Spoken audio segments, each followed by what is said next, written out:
Welcome to another video, again dealing with market board knowledge and some awareness that I think it's more important for you to know than ever, because 5.3 will change the whole face of our market system again, and I want that you are prepared to avoid these crucial mistakes. First of all, the prime example, let me just show you something. Okay, I'm not calling out anyone because these are the retainers, so no problem, no character will be named here, and if the person that uses this retainer feels called out, then please try to stick to those rules or those tips that I provide in this video. Okay, do you see that? We have quite a big difference from this 86,000 piece to this 60,000 piece, and actually it's this retainer that made the mistake, or this player using this retainer. Yeah, you don't need to undercut in such a big disparity to the first price, because the stuff is cheap enough. I think for 60,000 gil, getting a 480 piece that can easily be melded, over melded, penta melded, and used for getting access to recent content, you don't need to undercut that so heavily, because by this you're opening up another problem, but more to this later. Just for letting you know, pieces will be bought if you're just sticking to some patience.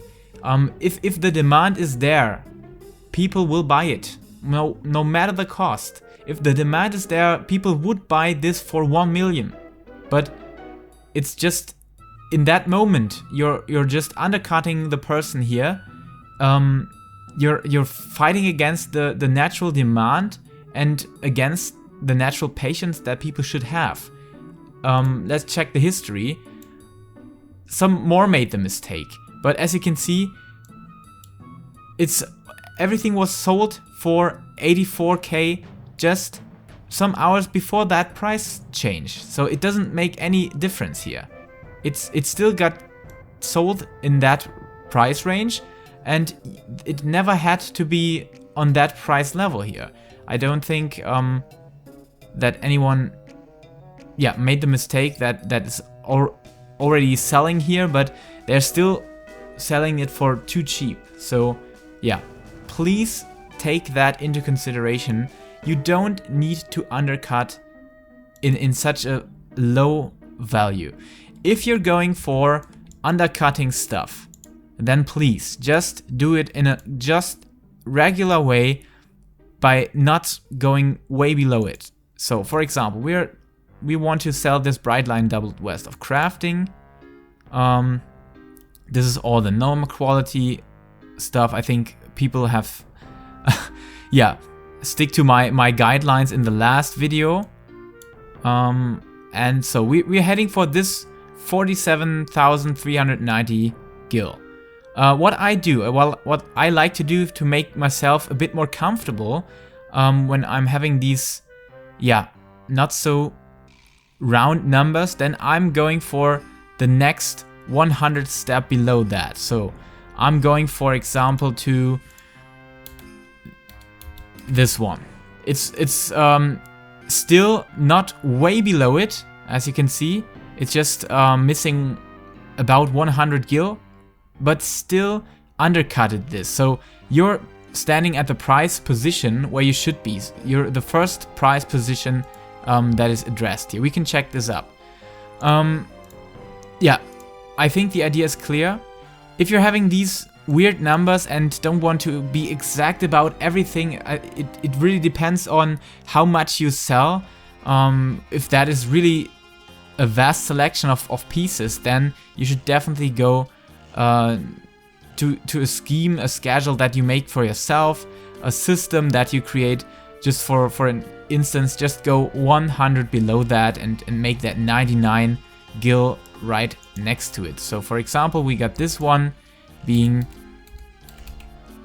turning into this one, still undercutting it, still not destroying the whole price, as you can see.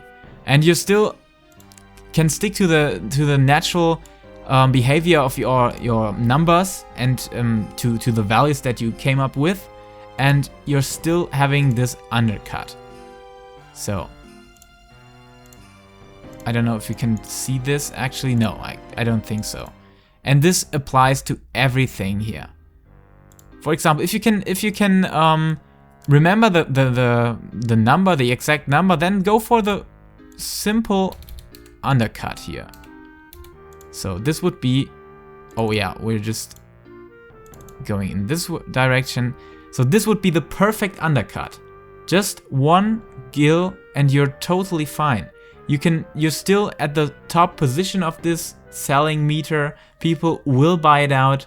They won't check your name. They won't check anything else. They will just buy out the first spot of the high quality material or the high quality item that you're selling.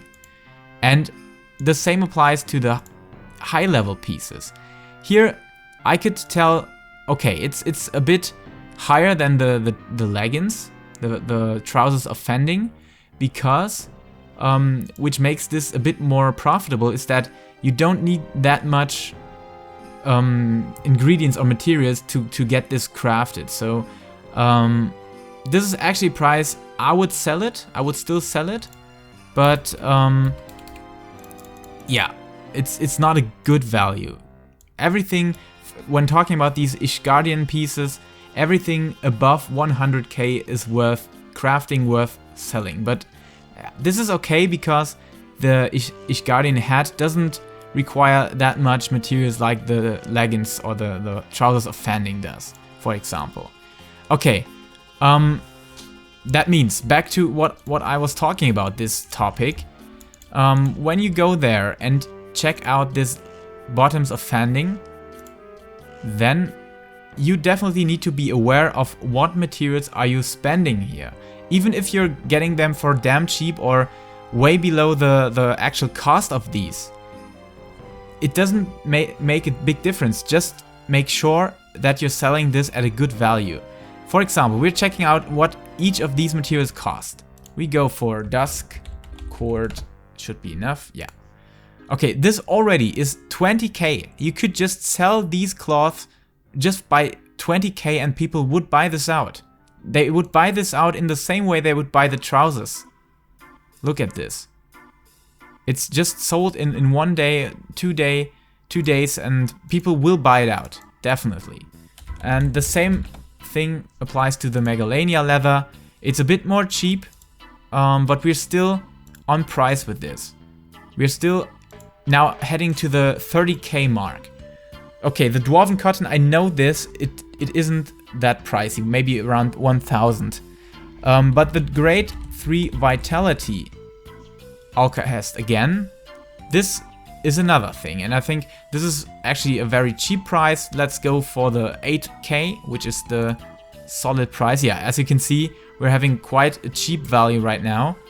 This is way more expensive in the normal case. So yeah, we're heading actually for around 46k.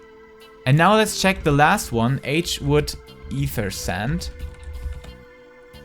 This puts something above it, and we are heading towards that 52k mark. And what I mean about this, of course, if you can craft all these materials by having all your jobs leveled up, it's no problem, because the materials that you need for these ingredients don't cost that much. But I hope you get the point behind this. It's not a good value. It's just not a good value. You should avoid doing that. If you can afford that, and if you have the possibility of having access to multiple crafters, then go for different pieces. If you see that market being so low, and just keep that item. At some point it will regenerate and will be at a good value again. So just be patient. That is the biggest thing about everything on the market. Be patient. Just for showing you again, I literally did nothing here. I literally just sold all the stupid normal quality crafting and gathering stuff, and just by being patient I nearly got 1 million on this retainer and 600k on this retainer. So just by actually doing nothing, not focusing on any rotation or taking that into consideration. Okay, so this is the biggest thing, and another thing, if you're talking about making Gil getting rich on the market board, you should definitely avoid selling stuff that doesn't give you any value. And this is the prime example here. We got the iron plate. I think some of you will craft those in the process of leveling a crafter, leveling the armorer, for example, and then you go for your retainer. Of course, if it's just sitting in your inventory, go for it. And if you're having these spaces for your retainers at all and without any use of it, then you could go for it. But really, don't sell stuff for this cheap. It doesn't matter. It just doesn't matter. It doesn't pay out for the time that you're spending putting this on your retainer. And especially the really heavy example for this is this Iron Sabatons, for example. Why would you go there and put it up for 99 gil? I think killing one single mob provides more gil than this.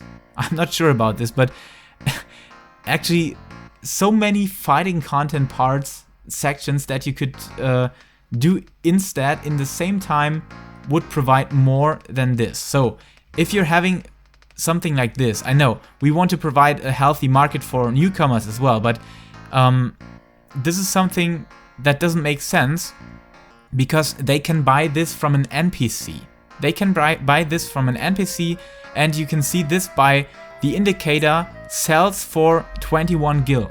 By this indicator, you are told that an NPC will also sell this Iron Sabatons. So what do we do when we're really aiming at a high gil value? If you really want to make the deal at some point and don't want to trash out your inventory, you're taking this and you're throwing it, just throwing it away. Okay, and in my case, for having 600,000 gil, I would do the same with the iron plate. I wouldn't spend the time and the money or the slot for my retainer to do this. Okay, I hope that this is made clear. Don't undercut by these heavy amounts, just undercut by 100 gil, maybe up to 1000 gil, but it doesn't matter, just be patient. And this directly leads to the next topic: be patient about what you sell. It doesn't need to be sold in one day. It's still fine if you sell this in 1 week. Take the time.